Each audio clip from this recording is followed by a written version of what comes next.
Hello friends, नमस्ते। વિનાશ કિચનમાં મારા સબસ્ક્રાઈબર્સ અને વ્યુઅર્સને મારી યુટ્યુબ ચેનલ પર સ્વાગત છે।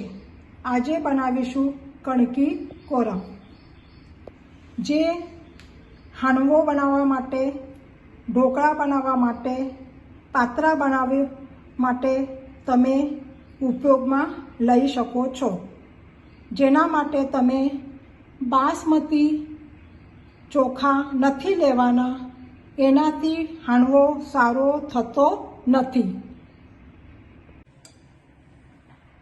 હવે એક મિક્સિંગ બાઉલ લઈશું, એની અંદર ચોખા જે હું જીરાસાલ યુઝ કરેલા છે, તમે ગમે તે લઈ શકો છો બાસમતી સિવાય।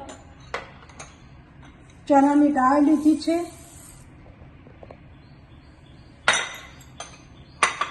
તુવેરની દાળ લીધી છે,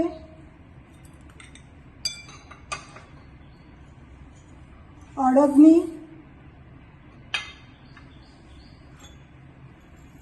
મગની દાળ લીધી છે, અને હું મેથીના દાણા લીધા છે।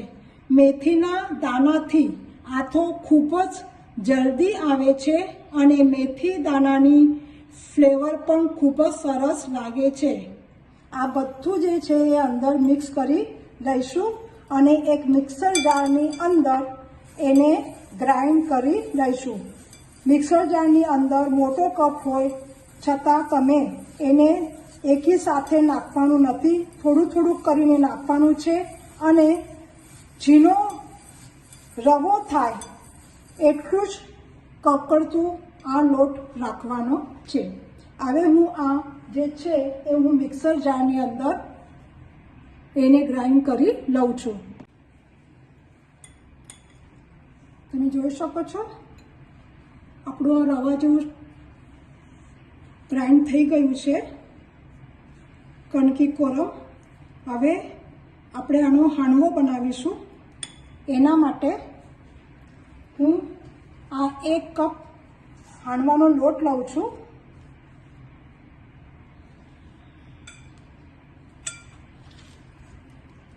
એક કપ હાંડવાનો લોટ લઉં છું આની અંદર। એની અંદર હું અડધો કપ પાણી નાખું છું અને 1/4 કપ દહીં છે ખાટું। આ હાંડવા માટે પરફેક્ટ માપ છે। હવે આને હું લગભગ 3 થી 4 કલાક સુધી એને આથો લાવવા માટે મૂકીશ। આથો આવી જાય પછી આની અંદર દૂધીનું કીસ, દૂધી હોય છે એને કીસીને નાખીશું। 1/4 કપ ગાજર 1/4 કપ નાખીશું અને કેપ્સિકમ 1/4 કપ નાખીશું અને બધા મસાલા નાખીશું આની અંદર અને હાંડવો કરવા લઈશું। તો આ 3 થી 4 કલાક માટે હું એને આથો લાવવા માટે ઢાંકીને મૂકું છું। આ પરફેક્ટ માપ છે, તમે ચોક્કસ એક વખત આ કરશો।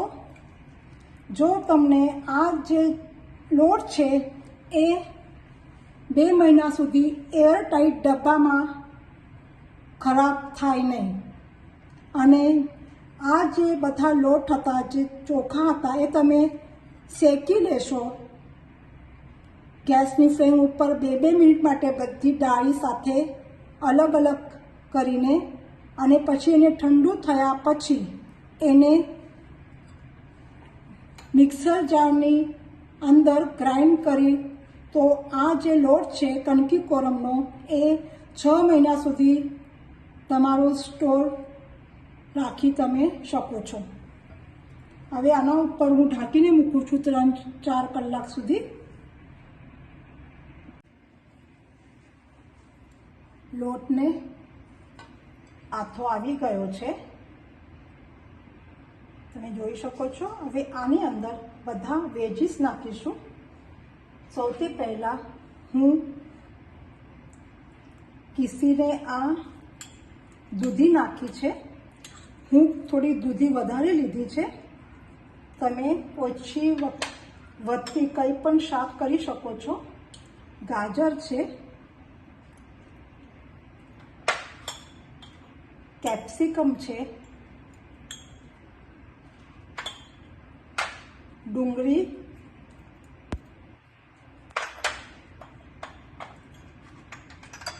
ધાણા,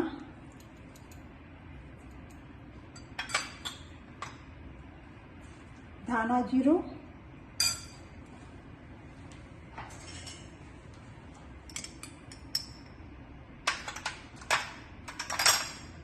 હળદર. આ બધાનો જે સામગ્રી છે એની હું ડિસ્ક્રિપ્શનમાં આપી દીધી છે. લાલ મરચું પાવડર, અદરક, લીલા મરચાંની પેસ્ટ. જો લીલા મરચાં તમને ઓછા નાખવાનું તો ઓછા નાખી શકો છો અથવા સ્કીપ પણ કરી શકો છો. મીઠું સ્વાદ અનુસાર.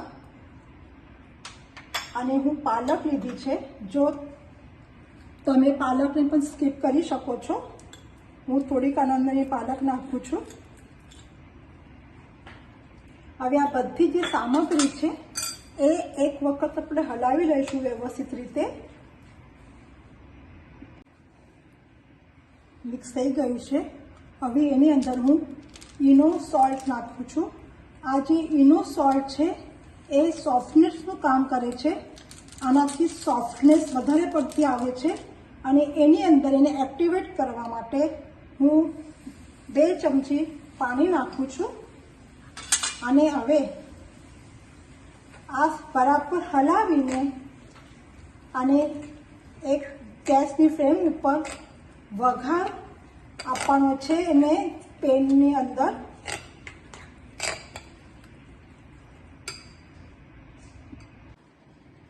એક પેન લઈશું. એના અંદર તેલ નાખીશું.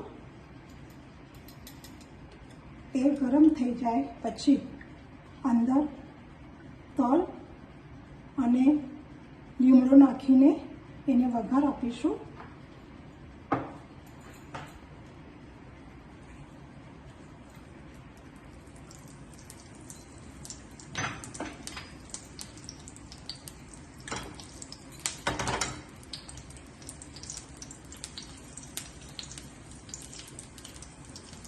થોડીક તલ નાખીશું. હવે થઈ ગયું છે. હવે આના અંદર જે આપણે બેટર હતું તૈયાર કરેલું એના અંદર નાખીશું.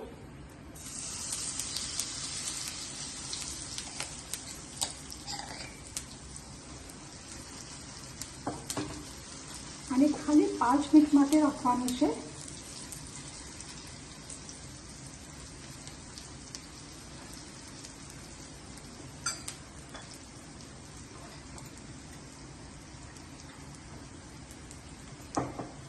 ઉપરથી તલ નાખવાની છે થોડી અને ઢાંકણ લગાડીશું.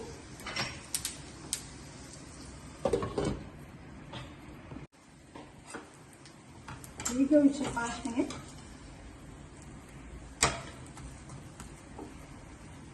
ગેસની ફ્લેમ બંધ કરીશું.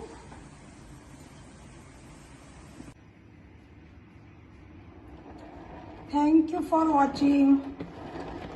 અંદરથી સોફ્ટ અને બહારથી ક્રિસ્પી. તમે જરૂરથી એક વખત ટ્રાય કરશો.